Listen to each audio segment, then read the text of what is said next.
এখন নামাজের মধ্যে যদি আপনি গিয়ে দাঁড়ান, আল্লাহু আকবার বলে যখন তাহরিমা বাঁধবেন, ইমাম সাহেব আরম্ভ করবেন আলহামদুলিল্লাহি রাব্বিল আলামিন, আপনি বলবেন ইস গরম ভাতটা রেখেছি, আর রহমানির রহিম কই মাছ বোনাও আছে, মালিকি ইয়াউমিদ্দিন বেগুন ভাজিও আছে। মনে করবে কি করবে না? এজন্য রাসূল পাক সাল্লাল্লাহু আলাইহি ওয়াসাল্লাম বলেছেন, তিরমিজি শরীফের হাদিস, তোমরা নামাজকে খানা বানাইও না, তোমরা খানাটাই নামাজ বানাও। আল নূর ইসলামিক টিভি, আহলে সুন্নাত ওয়াল জামাতের মুক্তির পথ। মুহতারাম হাজিরিনে কেরাম, আমি বলতেছিলাম আল্লাহ পাক রব্বুল আলামিন বলেছেন, লাকাদ মান্নাল্লাহু আলাল মুমিনিনা ইয বাআসা ফীহিম রাসূলা। আল্লাহ বলেন, আমি মানুষদের প্রতি, মুমিনদের প্রতি বড় ইহসান করেছি, দয়া করেছি, অনুগ্রহ করেছি। আমি তাদের মাঝে একজনকে রাসূল করে প্রেরণ করেছি। তো রাসূলকে যে মানুষের মধ্যে প্রেরণ করেছেন, প্রেরণ করে আমাদের প্রতি দয়া করেছেন কি করেন নাই? জোরে বলুন, করেছেন কি করেন নাই? কিভাবে দয়া করেছেন? যে দয়া এভাবেই করেছেন, এই পৃথিবীর মধ্যে মানুষকে যদি হেদায়েত করতে হয় তাহলে মানবীয় সুরতের নবীর প্রয়োজন আছে। কারণ মানবীয় সুরতের নবী না হলে কিন্তু মানুষের দুঃখ দুর্দশার কথা কেউ বুঝবে না। আজকে যদি নবী যদি মানবীয় সুরতের নবী না হয়ে একজন ফেরেশতার মাঝে যদি আল্লাহ নবী পাঠিয়ে দিতেন, আচ্ছা ফেরেশতাদের কি আহারের প্রয়োজন আছে? জোরে বলুন। ফেরেশতাদের ঘুমাবার প্রয়োজন আছে, খাবারের প্রয়োজন আছে, তাহলে জৈবিক চাহিদা তাদের আছে? কোনো কিছু নাই। এখন একজন ফেরেশতাকে যদি নবী বানাইয়া আমাদের হেদায়েতের জন্য পাঠাইয়া দিতেন, আল্লাহ বলেছেন আকিমুস সালাহ, নবী নামাজ কায়েম করো। নবীর দায়িত্ব হলো উম্মতদেরকে নামাজের শিক্ষা দেওয়া, ঠিক না ঠিক? এখন নবী মনে করেন একজন ফেরেশতা, মানব সুরতের নবী নয়। মসজিদের মধ্যে আযান হয়েছে, হাইয়া আলাস সালাহ ঘোষণা করা হয়েছে, নামাজের দিকে আসো। আপনি মসজিদের দিকে আসলেন, এসে শুনলেন মসজিদের ভিতরে মুয়াজ্জিন সাহেব কাদ কামাতিস সালাহ শুরু করে দিয়েছেন, নামাজের শুরু হওয়ার ঘোষণা দিয়েছেন। হ্যাঁ, এখন আপনার পেশাবের প্রয়োজন। কিসের প্রয়োজন? এখন আপনি কোন দিকে যাবেন? পেশাব করবেন না নামাজে যাবেন? জি, পেশাব করবেন। কারণ রাসূল জানেন, রাসূল তো মানবীয় সুরতে পৃথিবীর মধ্যে এসেছেন।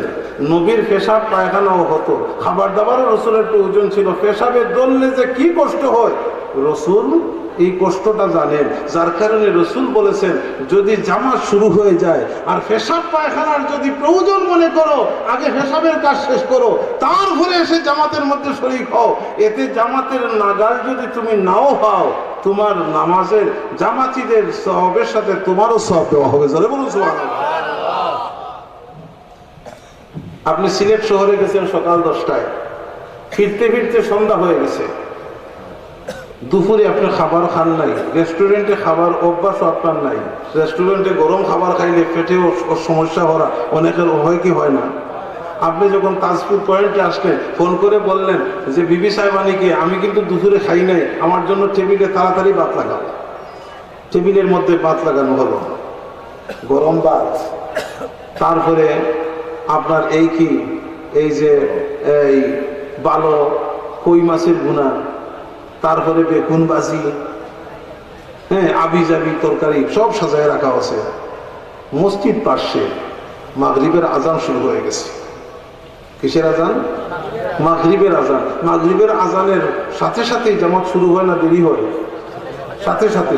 এদিকে আপনি পেটের মধ্যে খিদা, ঘর থেকে ঘরের মধ্যে ঢুকার আগেই মসজিদে আজান হয়ে গেছে, কাদ কামাতিস সালাহ শুরু হয়ে গেছে। ওইদিকে টেবিলের মধ্যে গরম ভাত লাগানো। আপনি কি ভাত খাবেন না নামাজ পড়বেন? নামাজ আগে না, রাসূল বলেছেন আগে খাও। আগে কি করো? খাও। কেন খাবে? তোমার পেটের মধ্যে খিদা। এজন্য মুরব্বীরা আগে বলতেন, আগে মাদা কুশ তো কি কথা কুশ। আগে মাদা কুশ তো কথা কুশ। তোমার মাদা যদি কুশ হয়ে যায় তাহলে আল্লাহ অবশ্যই খুশি করা যাবে। আপনি কি করবেন? আগে নামাজ পড়বেন না খাবেন? খাবেন। আমরা যখন ইফতারি, যখন রমজান মাস যখন আসে, তখন কি মাগরিবের আজান হলে আমরা কি নামাজ পড়ি না আগে ইফতার করি? আগে ইফতার করি। এটা আল্লাহর নির্দেশ, আগে খাও। কারণ হলো এই অবস্থায় পেটের মধ্যে খিদা, এই খিদা নিয়ে যদি আপনি নামাজের মধ্যে দাঁড়ান, মাগরিবের নামাজের মধ্যে তো কেরাত, সূরা কেরাতটা ছোট্ট ছোট্ট তেলাওয়াত করা হয়। আপনি টেবিলের মধ্যে গরম ভাত রেখে গেছেন, তারপরে গরু গোশতের গুনা রেখে গেছেন, তারপরে আপনি বেগুন ভাজি রেখে গেছেন, তারপরে কই মাছের গুনা রেখে গেছেন। মুহতারাম হাজিরিন কিরাম, এখন নামাজের মধ্যে যদি আপনি গিয়ে দাঁড়ান, আল্লাহু আকবার বলে যখন তাহরিমা বাঁধবেন, ইমাম সাহেব আরম্ভ করবেন আলহামদুলিল্লাহি রাব্বিল আলামিন, আপনি বলবেন ইস গরম ভাতটা রেখে আইছি, আর রহমানির রহিম, কই মাছ গুনাও আছে, মালিক ইয়াউমিদ্দিন, বেগুন ভাজিও আছে। মনে করবে কি করবে না? এখন যদি ইন্না উতাইনা সূরা দিয়ে যদি ইমাম সাহেব নামাজ পড়ান, আপনার মনে হবে যেন সূরা ইয়াসিন তেলাওয়াত করতেছে। আপনার বিরক্ত লাগবে কি লাগবে না? পিছনের দিক থেকে সিগন্যাল শুরু করবে, ইমাম সাহেব তাড়াতাড়ি করেন না কেন, আমার হেডের মধ্যে যে খিদা লাগছে এটাকে আপনি বুঝেন না। এজন্য রাসূল পাক সাল্লাল্লাহু আলাইহি ওয়াসাল্লাম বলেছেন, তিরমিজি শরীফের হাদিস, তোমরা নামাজকে খানা বানাইও না, তোমরা খানাটারে নামাজ বানাও। তোমরা খানাটারে নামাজ বানাও, নামাজে তোমরা খানা বানাইও না। এমন নামাজের মধ্যে দাঁড়াইও না যে নামাজের মধ্যে দাঁড়াইলে শুধু খানার কথা মনে হয়, বরং তুমি কি করো, খানার মধ্যে বসো, আজান হচ্ছে, একামত শুরু হয়ে গেছে, তোমার প্রয়োজনীয় কিছু আহার গ্রহণ করো, মুখের ভিতরে দিয়ে দাঁতকে বলো, দাঁত তোর শক্তি কি আজকে কমে গেছে, জামাত কিন্তু শুরু হয়ে গেছে, তাড়াতাড়ি তুই সাবাইয়া দে। জিহ্বাকে বলবেন, জিহ্বা তুই ডুবাইয়া দে তাড়াতাড়ি, আমি কিন্তু নামাজের জামাতের মধ্যে শরীক হতে হবে। আপনি তাড়াতাড়ি করে আহারের কার্য শেষ করে যদি জামাতের নাগালও না পান, আপনার নামটা জামাতিদের অন্তর্ভুক্ত করা হয়ে যাবে। তাহলে রাসূল যদি মানুষের মধ্যে না আসতেন, তাহলে মানুষের দুঃখ দুর্দশা, পেটের মধ্যে খিদা লাগলে কি অসুবিধা হয়, পেশাবে ধরলে যে কি হয়, এই অসুবিধার কথা কি রাসূল বুঝতে পারতেন? এজন্য আল্লাহ পাক রব্বুল আলামিন কোরআন শরীফের মধ্যে বলছেন, লাকাদ মান্নাল্লাহু আলাল মুমিনিনা ইয বাআসা ফীহিম রাসূলা, আমি মানুষের প্রতি, মুমিনদের প্রতি বড় অনুগ্রহ করেছি, দয়া করেছি, ইহসান করেছি, আমি তাদের মাঝেই একজনকে রাসূল হিসাবে প্রেরণ করেছি। মুহতারাম হাজিরিনে কেরাম, আমি পুরোপুরিভাবে আমি যতটুকু তেলাওয়াতকৃত আয়াতের আমি আলোচনা করতে পারি নাই, এজন্য আমি দুঃখিত। এবং শুধুমাত্র রাসূল যে আমাদের মধ্যে, রাসূলকে আমাদের মানুষের মধ্যে প্রেরণ করে যে আল্লাহ কি ইহসান করেছেন, কি দয়া করেছেন, আমাদের বুঝতে কি অসুবিধা হয়েছে? রাসূল যদিও আমাদের মধ্যে এসেছেন, তাই বলে রাসূল আমাদের মতো নয়, রাসূল কারো মতো হতে পারে না। যাতে পাথর, অনেক পাথর আছে, আমাদের কাবাগরের কোণার মধ্যে একটা পাথর আছে, সেই পাথরের নাম কি? হাজারে আসওয়াদ পাথর। স্বর্ণকারের দোকানের মধ্যে একটা পাথর আছে, সেই পাথরের নাম কি? কষ্টি পাথর। রেল লাইনের নিচে একটা পাথর আছে। আচ্ছা বলেন, রেল লাইনের নিচের পাথরের মর্যাদা আর হাজারে আসওয়াদের মর্যাদা কি এক সমান? এটাও পাথর, সেটাও পাথর। হাদিস শরীফের মধ্যে আসছে, আল হাজারুল আসওয়াদ ইয়াদুল্লাহি আলাল ইয়ামান, রাসূল বলেন হাজারে আসওয়াদ এটা পাথর নয়, এটা পাথর রূপী আল্লাহর কুদরতি ডান হাত। যারা হাজারে আসওয়াদ পাথরের মধ্যে সুমা দিল, এরা পাথরে সুমা দিল না, আল্লাহর কুদরতি হাতে সুমা হইল। হাজারে আসওয়াদের একটা গুণ হলো, যদি নিয়ত যদি সহি থাকে আর হালাল অর্জিত টাকা যদি থাকে, হালাল অর্জিত টাকা খরচ করে নিয়তটাকে শুদ্ধ করে আজও যদি খানায় কাবায় চলে যান, হাজারে আসওয়াদ পাথরের মধ্যে যদি আপনি একবার সুমা দেন, মাথা থেকে নিয়ে শুরু করে পা পর্যন্ত সমস্ত আপাদ মস্তকের গুনাহগুলোকে চুষে, সিরিঞ্জ যেভাবে রক্তগুলাকে, পানিগুলাকে মানে টেনে নেয়, ঠিক তেমনি ভাবে হাজারে আসওয়াদ পাথর আপনার শরীরের সমস্ত গুনাহগুলিকে চুষে পাক এবং পবিত্র করে দুধের মতো সাদা করে বাংলাদেশে পাঠিয়ে দিবে। তাহলে হাজারে আসওয়াদ এটাও পাথর, রেল লাইনের নিচে এটাও পাথর। দুই পাথরের মধ্যে পার্থক্য আছে না নাই?